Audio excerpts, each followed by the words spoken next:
You ladies had a plan A. I'm not sure what it looked like, but you had a definite idea of how you wanted things to go. And we're talking about way back in the day, maybe when you first started dating. Probably as a very young girl, you had some idea of what this was supposed to look like. That was your plan A.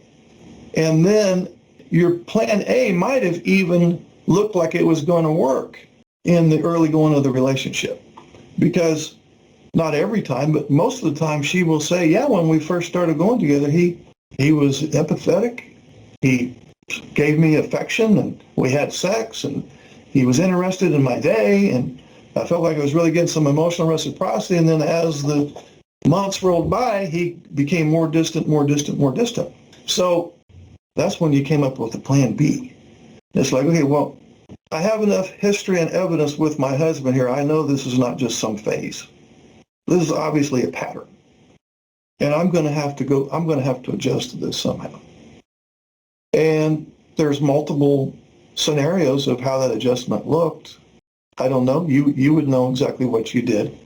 But you had to come up with a plan B, because this is not what I signed up for, this guy. And I'm going to have to figure out what to do now, because this is not the movie that I thought I walked into. This is something else. So you've done your version of plan B for how many years? Decades?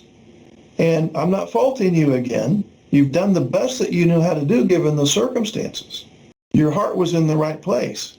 But if you're like most of the other ladies I work with, their plan B backfired big time. Otherwise, you wouldn't be here. So now we have to come up with a plan C. What is plan C? Plan C is going to involve, why did this happen? How can I move forward? Where do I need to set boundaries? Where am I trying too hard? Where do I need to simply back off?